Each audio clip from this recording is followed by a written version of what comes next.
Hello everyone, welcome to GS question paper. Current affairs के इस dose में जो 15 डेज़ के लिए होता है लगभग, तो उसमें आपका स्वागत है। हम लोग पिछले 15 दिनों का जो करंट अफेयर्स है उससे रिलेटेड कुछ क्वेश्चंस को सॉल्व करते हैं। पहला है, किसने गेहूं और चावल की कीमतों को नियंत्रित रखने के लिए FCI यानी कि फूड कॉरपोरेशन ऑफ इंडिया को ई नीलामी का निर्देश दिया है? तो इसका आंसर रहेगा केंद्र सरकार। केंद्र सरकार ने FCI को ई नीलामी का इस बार निर्देश दिया है। केंद्र सरकार ने राज्यों को खुली बिक्री योजना यानी कि बोलते हैं OMSS के तहत गेहूं और चावल की बिक्री बंद कर दी है। अब इसको ई नीलामी करने का निर्देश दे दिया है। सेकेंड क्वेश्चन है, किस राज्य में अमेरिकी चिप निर्माता माइक्रोन चिप असेंबली और टेस्टिंग फैसिलिटी के निर्माण के लिए $225 मिलियन का निवेश करेगी? तो ये है आपका गुजरात राज्य में। गुजरात राज्य में अमेरिकी जो चिप निर्माता कंपनी है माइक्रोन, वो चिप असेंबल और टेस्ट फैसिलिटी करेगी। एक क्वेश्चन बनता है, ये डाइट द्वारा आयोजित UT स्तरीय विज्ञान, UT यानी कि यूनाइटेड टेरिटरी जिसको बोलते हैं, UT स्तरीय विज्ञान गणित और पर्यावरण प्रदर्शनी 2023 कहाँ आयोजित की गई है? तो ये हमारे लद्दाख कारगिल में आयोजित की गई है। नेक्स्ट क्वेश्चन है, प्रधानमंत्री मोदी जी अमेरिकी कांग्रेस संयुक्त सत्र को कितनी बार संबोधित करने वाले पहले प्रधानमंत्री बने हैं? तो प्रधानमंत्री मोदी जी 2 बार इसको संबोधित कर चुके हैं। पहली बार 2016 में अमेरिकी कांग्रेस का जो संयुक्त सत्र था उसको संबोधित किया है, और अभी कुछ दिन पहले ही। नेक्स्ट क्वेश्चन है, किस राज्य में हॉकी टीम की hockey India junior mains national championship 2023 जीता है? तो कौन सा राज्य जीता है? तो ये है उत्तर प्रदेश। उत्तर प्रदेश राज्य hockey India junior mains national championship 2023 जीता है। इसका फाइनल्स कहाँ हुआ था? तो इसके बारे में बता दें, बिरसा मुंडा हॉकी स्टेडियम जो कि उड़ीसा में है, यहाँ पर हुआ था। और हराया किसे है? तो उड़ीसा हॉकी संघ को 7-1 से इसमें हराया गया है। DRDO और किसने 2AIP, AIP क्या है? एयर इंडिपेंडेंट प्रोपल्शन है। ये सिस्टम को मॉड्यूल बनाने के लिए समझौते पर हस्ताक्षर किया है। ये सिस्टम मॉड्यूल है क्या, इसके बारे में थोड़ा सा जान ले। तो ये लार्सन एंड ट्रूबो ने किया है। इसके साथ साथ DRDO ने भी इसमें सहयोग किया है। तो ऑप्शन में आएगा लार्सन एंड ट्रूबो एंड DRDO। इसने भारतीय नौसेना की जो कलवरी क्लास की पनडुब्बियाँ होती है ना, उसके लिए मतलब ये एयर इंडिपेंडेंट प्रोपल्शन होता है सिस्टम, इसकी मॉड्यूल की प्राप्ति के लिए अनुबंध पर हस्ताक्षर किए हैं। नेक्स्ट क्वेश्चन है, किस केंद्रीय मंत्री ने फेस ऑथेंटिफिकेशन फीचर के साथ PM किसान मोबाइल ऐप लॉन्च किया है? तो ये हैं हमारे केंद्रीय कृषि मंत्री नरेंद्र सिंह तोमर। नरेंद्र सिंह तोमर ने फेस ऑथेंटिफिकेशन फीचर लॉन्च किया है। फीचर के साथ PM किसान मोबाइल ऐप को लॉन्च किया है। अब इस ऐप में होगा क्या, तो आपको बताते चले कि इस ऐप में जो कि PM किसान मोबाइल ऐप है, ये किसान बिना OTP और फिंगरप्रिंट के भी अपना चेहरे को बस स्कैन करके जो eKYC होता है, KYC, वो प्राप्त कर सकते हैं। इसके लिए उन्हें पैसे या फिर लोन लेना हो कृषि से संबंधित, तो इसके लिए इन लोगों को कहीं ज़्यादा भटकना नहीं पड़ेगा। बस फेस स्कैन किए और उन लोगों को eKYC आसानी से मिल जाएगा।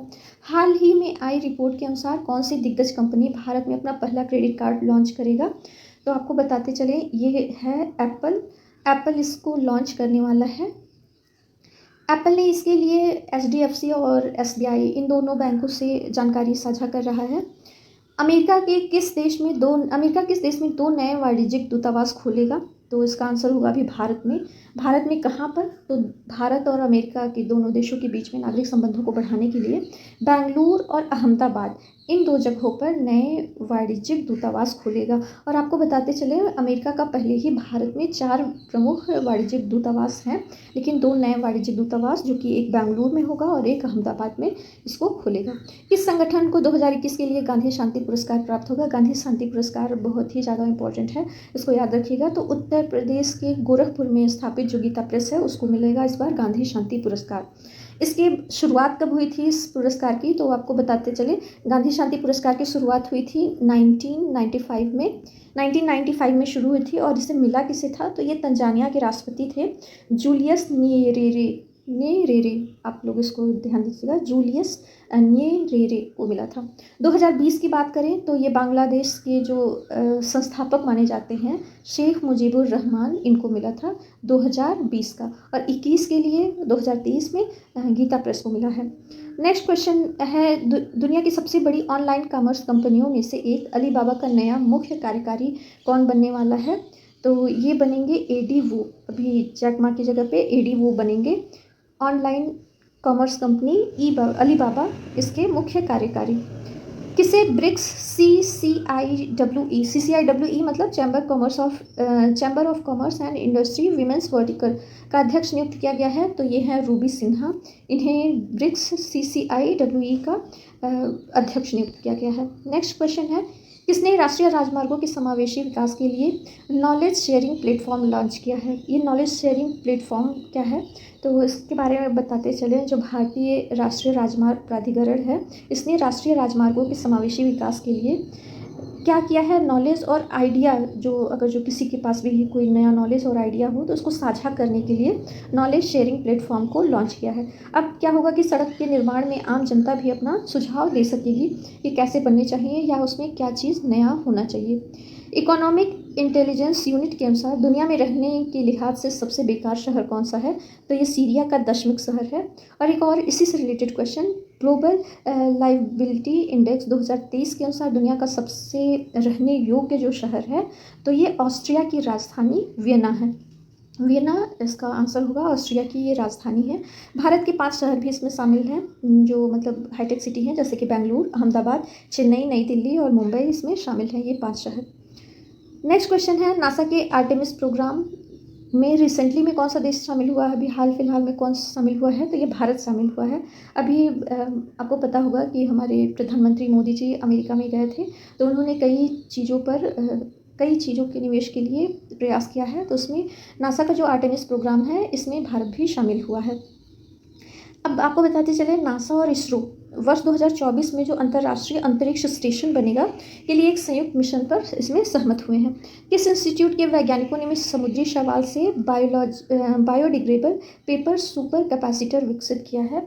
तो ये सुपर कैपेसिटर क्या होता है? ये होता है कि मतलब जिसकी फास्ट चार्जिंग और उच्च घनत्व शक्ति और लंबे जीवन चक्र के लिए माने जाते हैं सुपर कैपेसिटर। लेकिन अभी जो इंस्टीट्यूट है गुजरात का इंस्टीट्यूट, उसका नाम है Gujarat energy research and management institute, GERMI. इसका शॉर्ट फॉर्म है। यहाँ के वैज्ञानिकों ने समुद्री शैवाल से बायोडिग्रेडेबल पेपर सुपर कैपेसिटर को विकसित किया है। ये इसका मतलब अगर जो क्वालिटी की बात करें तो ये सबसे पतले, हल्के और बायोडिग्रेडेबल हैं, पेपर पर आधारित हैं और ऊर्जा भंडारण प्रौद्योगिकी में ये महत्वपूर्ण साबित होते हैं। नेक्स्ट क्वेश्चन है, गिफ्ट सिटी लिमिटेड के चेयरमैन के रूप में किसे नामित किया गया है? तो हसमुख अरखिया को किया गया है। किसे फिनलैंड के प्रधानमंत्री के रूप में चुना गया है? तो ये पटेरी ओरपे हैं, ये थोड़ा सा यहाँ पे मिसप्रिंट है, पोटेरी ओरपो है, पोटेरी ओरपो हैं। इनको फिनलैंड के प्रधानमंत्री के रूप में चुना गया है। इनके पहले कौन थी? तो एक सना मारिन, आप लोगों ने नाम सुना होगा क्योंकि ये सबसे कम उम्र की, सबसे युवा महिला प्रधानमंत्री रह चुकी हैं पूरे विश्व की। तो इनकी जगह पे पोटेरी ओरपो को चुना गया है। नेक्स्ट क्वेश्चन है, टाइम मैगजीन द्वारा जारी 100 सबसे प्रतिभाशाली कंपनियों में कौन सी भारतीय कंपनी शामिल है?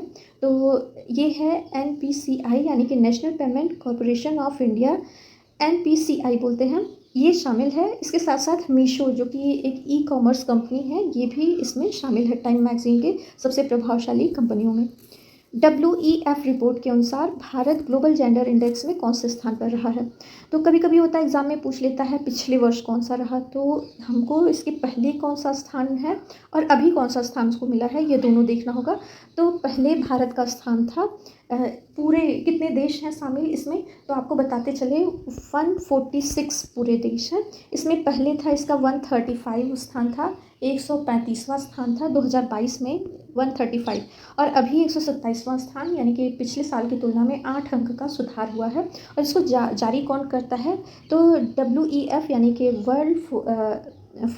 वर्ल्ड इकोनॉमिक फोरम यानी कि विश्व आर्थिक मंच, हिंदी इसका हुआ विश्व आर्थिक मंच, ये इसको जारी करता है। HAL यानी कि हिंदुस्तान एरोनॉटिक्स लिमिटेड ने भारतीय वायुसेना के लाइट कॉम्बैट एयरक्राफ्ट के उत्पादन के लिए किसके साथ समझौता किया है? तो ये समझौता किया है GE एरोस्पेस के साथ। GE अब का फुल फॉर्म अगर जो बताएं तो ये जनरल इलेक्ट्रिक होता है। वायुसेना के जो हल्के लड़ाकू विमान हैं जैसे MK2 तेजस के लिए जेट इंजन के संयुक्त उत्पादन के लिए इसमें समझौता किया गया है।